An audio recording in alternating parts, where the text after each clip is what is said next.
So when I saw or not when I saw, when you was telling me outside about the way that the long lines are run,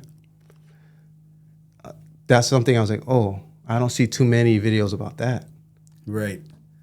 Which I don't know, is that on purpose because there's a lot of shady shit going on? Like I said, it's a very archaic system. It's like you find the fish. I'm not gonna tell you where I found the fish, kind of deal. It's the unwritten rule. It's like it's that back side of the curtain that it's there. You know it's there, and you hear about it, and you kind of peek behind it every once in a while, but the people behind it don't want to show you what's going on. You know what I mean? And which is fine. But now as we move into the future, and I always like, my philosophy is always be like fucking B-Rabbit from fucking 8 Mile. You know what I mean? Like, put it all out there. Yeah. That way you use whatever you like. You know what I mean? Like, that way I can move freely without looking over my shoulder because I.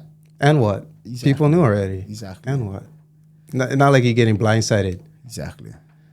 Well, what is your sister trying to do? And why is that significant? Right. So what Ulana, Kayla, them is trying to do is, first of all, she will be the first Native Hawaiian Wahine longline captain in the fleet, which is unheard of, you know. In the fishing industry, like I said, it's very archaic. It was always no women on the boat. Never.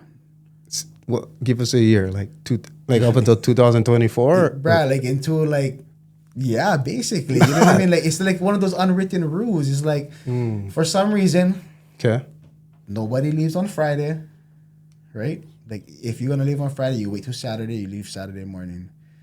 It's like, no wahine on the boat. I don't know if it's whatever. You know what I mean? Okay. No making shishi out by the fish door. You know what I mean? Like, these little kind of unwritten rules of the superstitious stuff, you know what I mean, of fishing. You know, fishing has a lot of superstition, not just boats, just any kind of fishing in the world. Exactly. So I can see it being played out there. But, you know, it's 2024. And another reason why it's so important and why I'm glad that Caleb, Ulana, and the big dogs in the industry is actually taking a vested interest in it is because right now the average captain in the fleet is probably in their 50s going into their 60s. So we have a whole generation of knowledge of captains who 5-10 years from now won't be here anymore. And we have a handful of younger captains, and we don't have enough people to fill the outgoing workers, basically. So like our ages, we're aging out and we don't have the workers coming in, meaning that we don't have the quality that we need. You could just throw any random, you know, like I was saying earlier, like these boats, technically you could have just a U.S. citizen run them. They don't have to have a captain's license, which is something we want to change. We want to make it like standard. To have a captain's license. To have a captain's license. So each boat would be ran by a legit captain, not just some random person to check the box, U.S. citizen, okay, yes, go fishing, following the rules, right? Okay. So now we want to look ahead and regulate ourselves to a higher standard. So that way we're not waiting for NOAA, the council, to come and tell us what to do. We're already thinking for ourselves, okay, we're going to encounter these problems in the future. So how we address them now?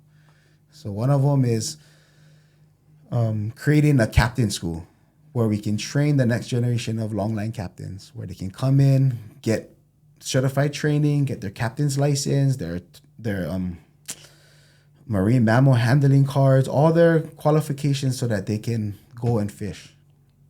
And then, of course, you know, they'll have a career after that. But like a lot of these captains, the owners are asking them to do like 12, 13 trips a year. So when you say owner, it just means the person who invested in that fleet or whatever. Yeah, the owner of the company, the owner of the boat. And then they hire captains for each vessel.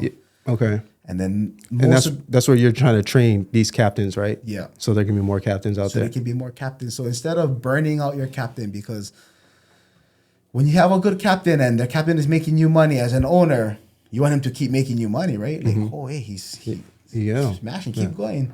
But as a fisherman, as a captain, you get burnt out real fast. Like you notice a lot of them heavy drinkers.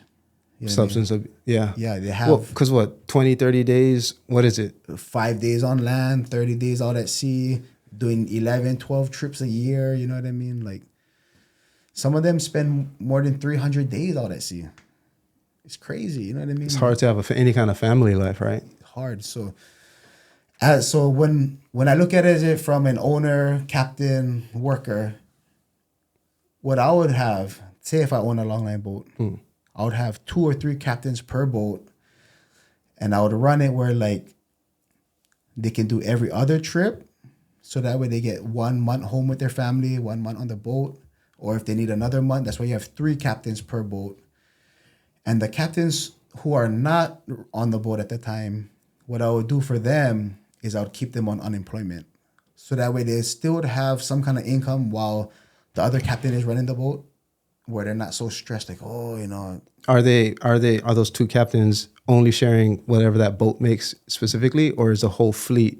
Are you doing an aggregate of like all the fleet? No, so it would be individual. You have to do it per boat. It can make sense, huh? Yeah. So that way your captains won't get so burnt out. You'd have better morale on the boat, you know, happier crews, which tend to produce better quality work, whatever industry you're in, right? When the morale is high and people like what they do and like who they're doing it with, they tend to do more of it, you know? And you got to like who you're doing it with, because you guys together, whether or not you like it or not. Exactly. You're living on top of each other. I think that more than anything is what would lead to that kind of substance abuse or like stress. Yeah. Because you cannot do anything about it.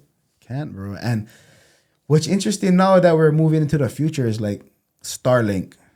Right now, when we started, bro, there's no way for you to get internet out there. You're not Netflixing out there. You're not, you know what I mean? Yeah. But now you are. You know what I mean? It's like, wow. Actually, we are. Yeah, now. Hey, talk about morale. Exactly, bro. The morale is way up. It's like they're not thinking like, oh, I hope my family's okay. You know what I mean? FaceTime them. They can check on them. You know FaceTime what I mean? them. Do them live. What's 10 minutes of making sure, the ones I love back home is good. They know I'm out here. I'm good. Wait, so you're telling me you cannot even do that then right now? No, you unless can. you get Starlink. Yeah, so more and more of the fleet is starting to connect. Okay. And you can tell, like, the boats that have it, the crew, the morale, and the ones that don't have it, is like, as soon as they get into cell service, bro, we'll be coming in 3-4 days, coming home, and as soon as bro, everybody's out there, like, trying to get their cell, you know what I mean? Like, trying to contact home because you're so isolated out there. So now as the world gets closer, now I think it's a time for us to shift. Like, okay, you know, hey, they're getting older. Even now, the owners are starting to understand, like, okay, we can't keep pushing these guys to the dirt. You know what I mean? Like, there's a better way to do it.